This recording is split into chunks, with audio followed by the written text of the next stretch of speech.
Beleza, queridos, como que vocês estão? Espero que bem. A gente vai começar agora, então, nossa aula de tanto estratégia argumentativa, quanto forma de comprovação, quanto sobre a estrutura da argumentação como um todo, que isso era uma questão que a gente tá tendo bastante dificuldade na nossa produção semanal. Então, a gente vai rever algumas estratégias, formas e exemplos que a gente vai tentar traçar essas estratégias no nosso projeto de texto. Então vamos lá para a gente entender, né, o que é exigido da gente nesse momento do texto. Então, a estrutura argumentativa, a regra de ouro sempre vai ser essa. Eu preciso convencer o leitor de que o ponto de vista que eu estou defendendo, ele é válido, ele é verdade no mundo, ele é importante, eu tenho uma fundamentação para falar daquilo. Então, eu convenço o leitor de um certo ponto de vista por meio da apresentação de informações. Eu tenho que entender que esse modelo textual ele é dissertativo argumentativo. O que isso significa? Eu preciso dissertar, explicar informações para comprovar uma opinião, um ponto de vista, um posicionamento. Qual que é a hora aqui que a gente consegue fazer uma separação desses elementos? Essa forma de ilustração que eu gosto de colocar sobre como que funciona a argumentação. Então, eu gosto de colocar ela como um tópico frasal, um desenvolvimento seguido de uma interpretação e uma conclusão. Também pode ser entendida como a apresentação do argumento de forma objetiva, a comprovação, a fundamentação daquele argumento que eu disse.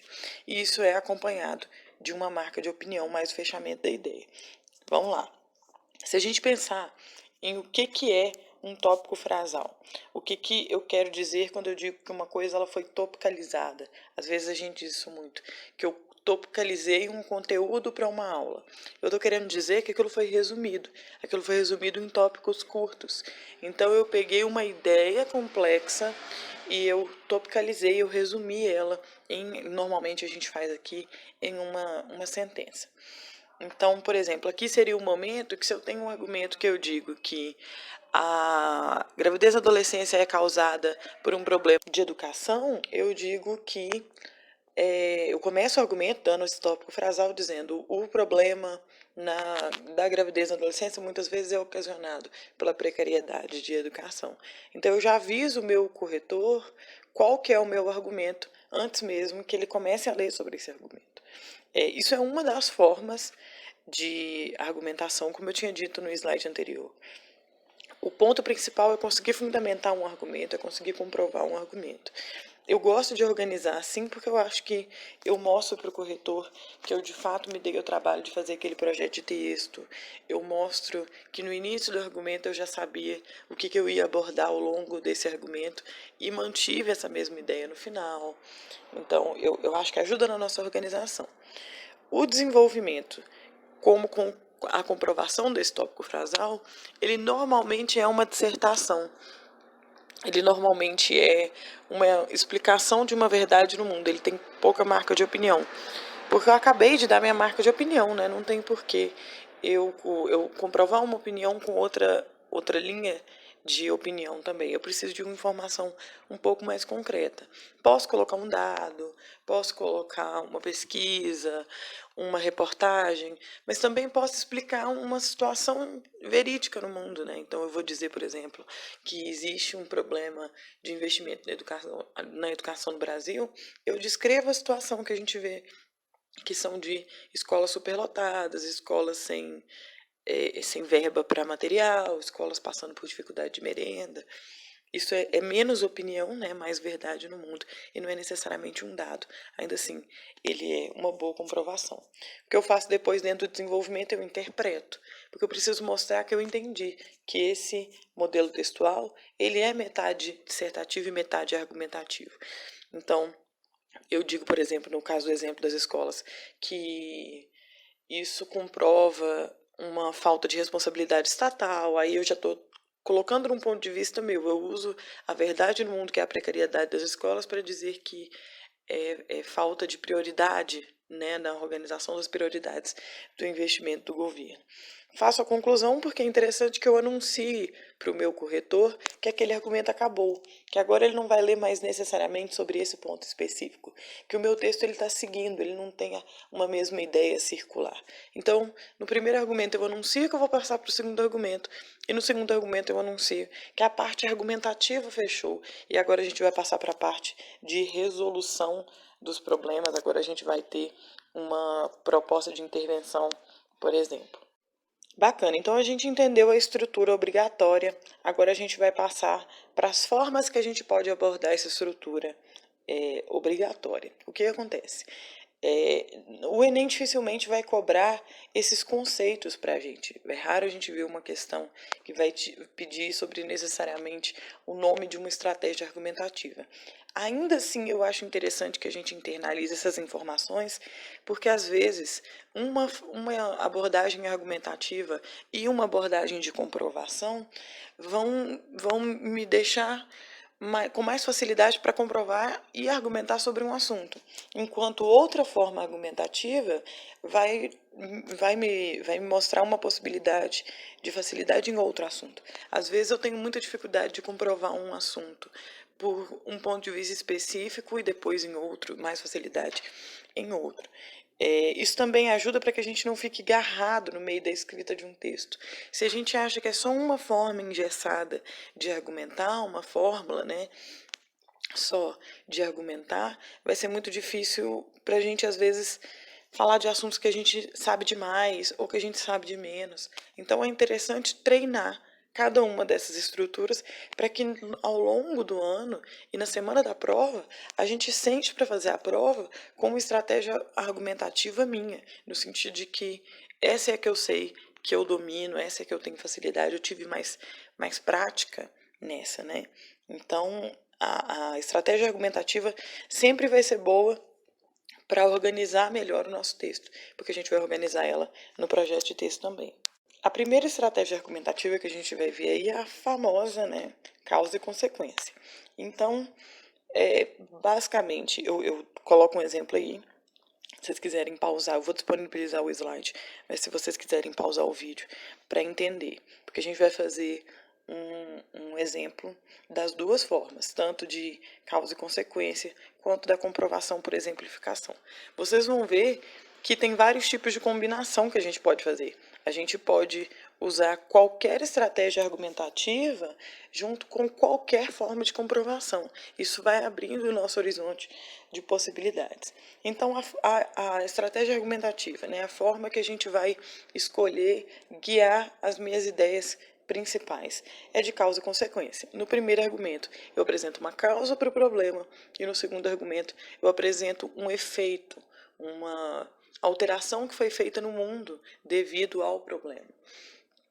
Então, nesse tipo de argumentação, nesse tipo de estratégia argumentativa, eu posso usar para tanto textos que pedem somente causas e tanto textos que pedem somente consequências. É aceito, contanto que eu chego ao objetivo daquela argumentação.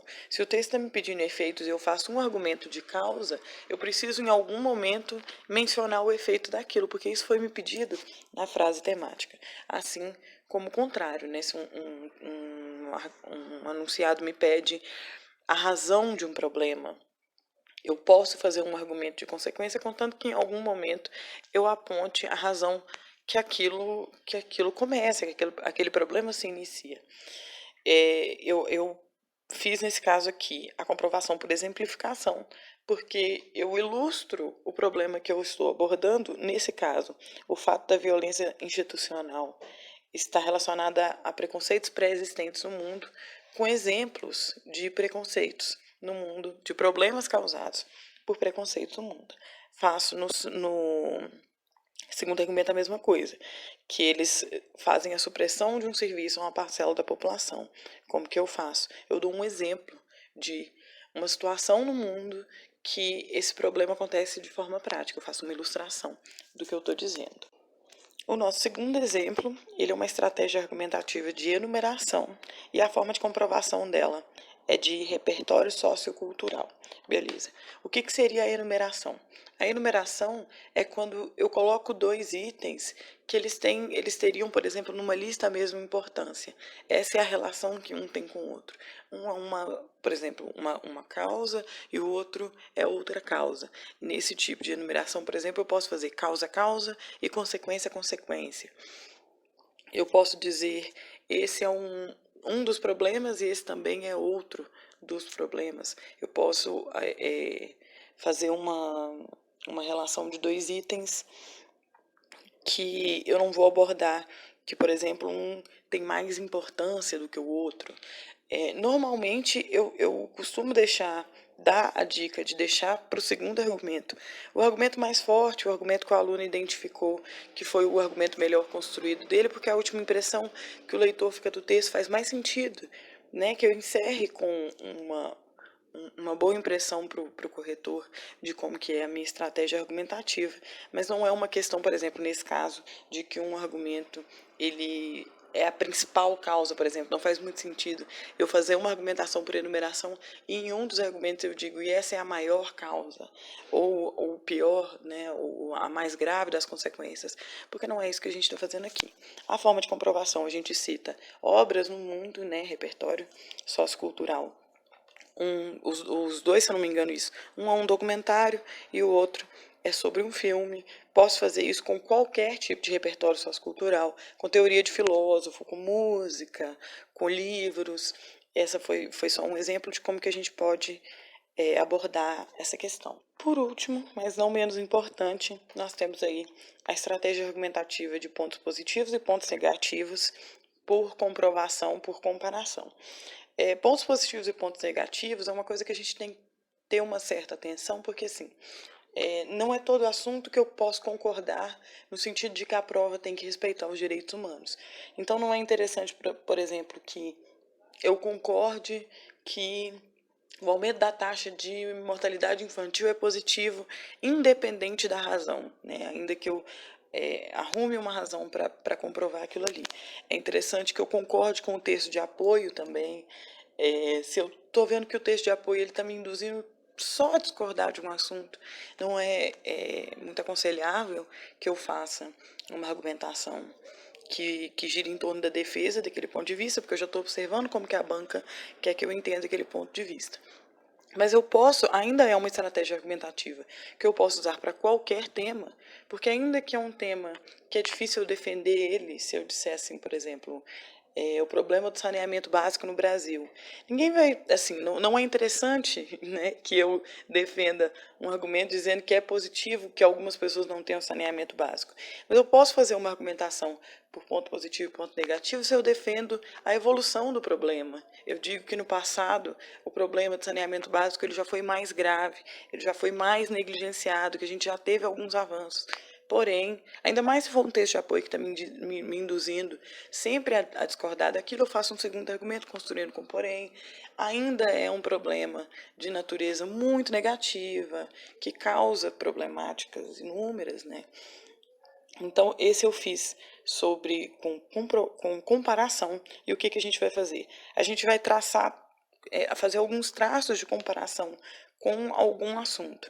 Esse, por exemplo, de ponto positivo, eu fiz uma argumentação que vai em torno de fazer um traço de comparação de uma situação do passado.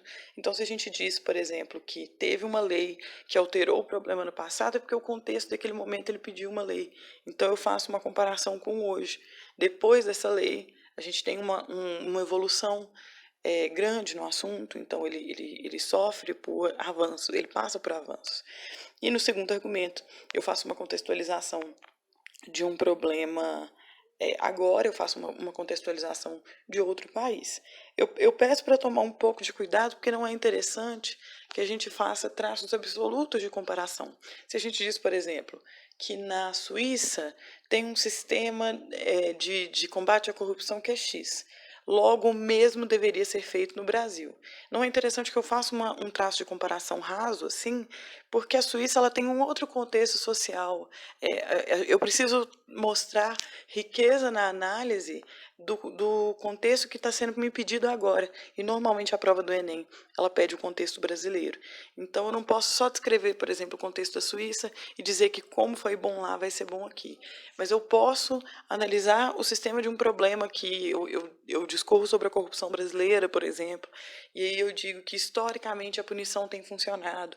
Logo, poderia ser utilizado um sistema parecido. Eu preciso sempre mostrar entendimento do problema, não esses casos muito engessados, muito absolutos. A nossa aula é, basicamente, ela é esse compilado. Então, eu acho importante a gente lembrar. Não são muitas linhas argumentativas, né, se a gente pensar. São 3 estratégias argumentativas para 3 formas de comprovação. Isso vai permitindo que a gente aumente a nossa forma de ver a argumentação mesmo. Vou deixar de tarefa de casa para vocês o seguinte. Eu tenho 3 exemplos aí.